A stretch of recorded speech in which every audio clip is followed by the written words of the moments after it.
Welcome back to part 2 of how to pass the CPA exam. We're gonna pick up right from where we left off last time.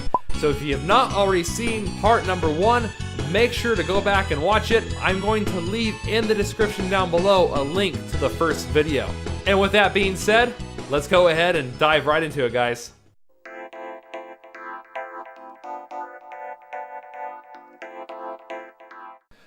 Okay, number 6, what programs did I use? Well, as I said earlier, I use Becker, but there's several great CPA review courses out there. I use Becker. Now, my wife is also a CPA and she used Becker. And from what I know, Becker has the best pass rate. It's also the most expensive, which is kind of a downer, but it also is proven to be the best course or give you the best chance to pass your test. But there's also another good one would be Roger's CPA review. Goodwill. It's the unidentifiable asset that makes a business worth more than the sum of all of its identifiable assets. So we'll define that in intangibles. What do we do every year? You test the value. If it's been impaired, you write it down. You never recover it. So that's called goodwill. In this case, it's $100. You have to do what works for you. I like Becker personally because I was able to purchase the self-study course and I was able to study right in my own home. I didn't have to go anywhere. But they also have online locations you can actually go to, like a real live class, and do it there if you learn better that way. But I used the Becker online or Becker take-home review course, and I just studied from my own home, and I also had the flashcards, and that's all I used. I didn't buy any additional extras other than the flashcards.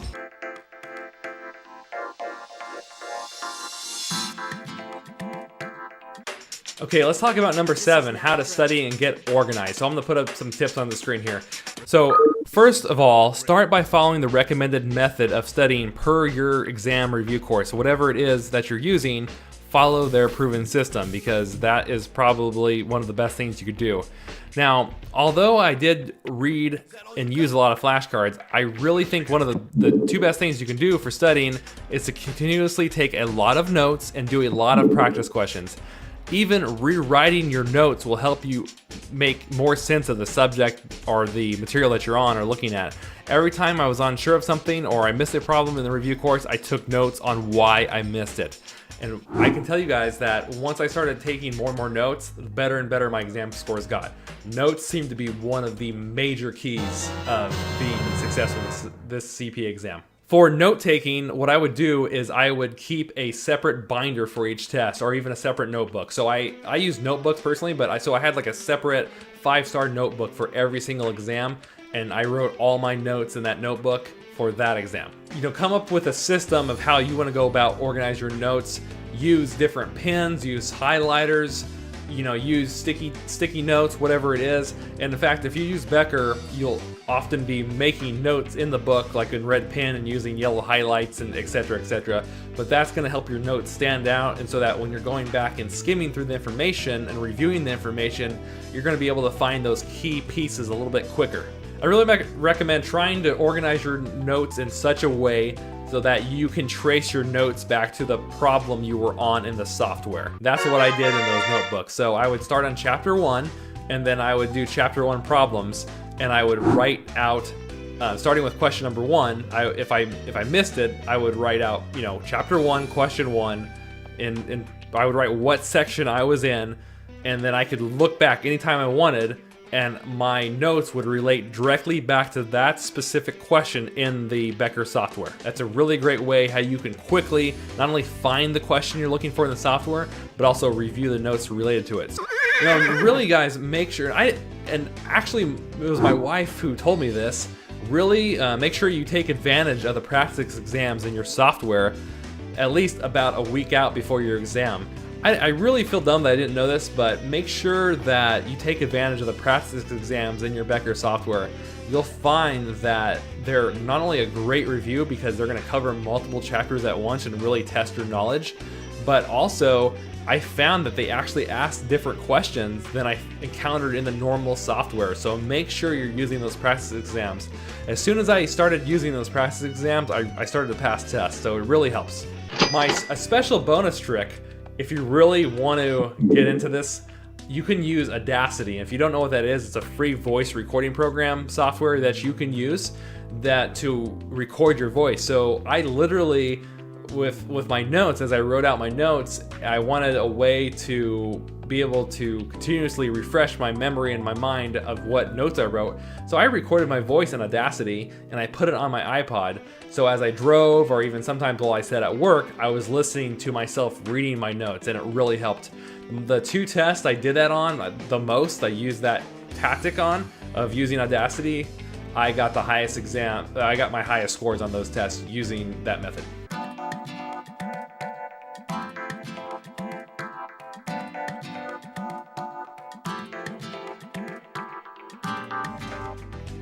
Okay guys, so how long did I study before taking an exam, and how much did I study for each day? You know, I studied 6 to 7 days a week. In order to study as much as possible, I actually cut out church for the time being until those exams were done. That was a conscious decision I made. I'm not saying you have to make that decision, but you have to decide what you want to cut out in order to increase your amount of study time, whatever you need to pass these exams. Now, I studied on average 2 hours per night, Monday through Friday, after getting home from work.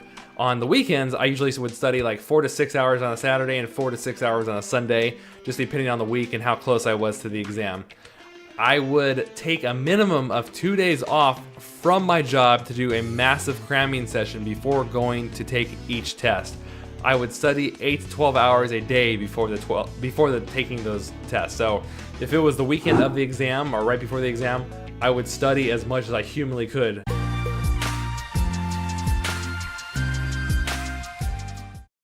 I'm coming to get you.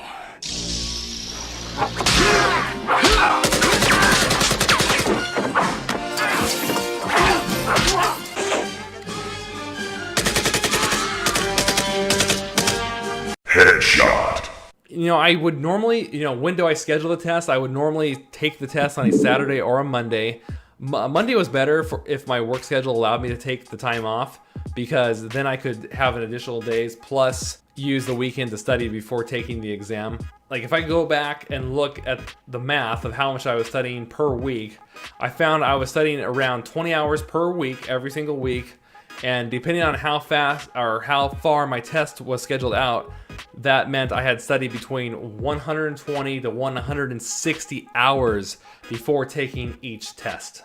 Side note, guys, if you're super tired, I wouldn't recommend studying. I would just recommend going to bed early, because some nights, we all have the best intentions, but sometimes you're just physically, your body and eyes are just too tired, and you need to sleep it off, and that's no big deal. It happens. So it happened to me. So if you're too tired, go to bed early and sleep it off and study next day, because if you study when you're tired, nothing's gonna sink in. It's just gonna make you more frustrated. And how long would I give myself before each exam?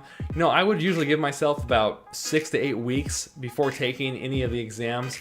Now, I found for me the sweet spot was 6, because if anything before 6 weeks, felt like I wouldn't have enough time to study, but anything after 6 weeks, I realized I was forgetting information in the earlier chapters. So 6 weeks seemed to be the sweet spot for me, or 6 to 7 weeks, and I was able to cram everything in that time period and then dump it out and pass the test.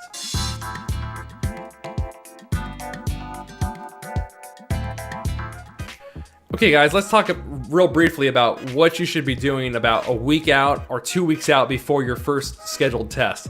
And really, I would, at that point, even 2 weeks out at least, start beginning to review everything you've studied over the last few weeks before that. Start reviewing your notes, do as many practice problems as possible, even start taking those practice exams.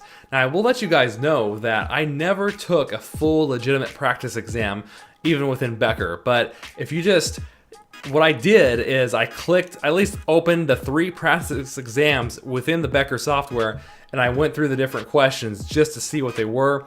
It was a great refresher. It really kind of helped to get my mind in the mindset for the test, because those exams in Becker are just like real exams.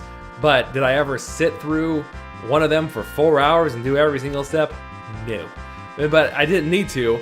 And you might not need to either, but just make sure that you're looking at the practice exams, practicing as many problems as possible, reading your notes as much as possible, and just referring to the book if need be after that. That's the approach I would take 2 weeks out before the exam. Oh my goodness, you just made it through part 2. Praise the roof! Alright, I hope you found this information helpful. If you did, let me know by hitting that like button down below. Also, if you're new to this channel, please do not forget to subscribe because we make new videos such as this one every single week. You can drop your comments and your questions down below. And guess what? I respond.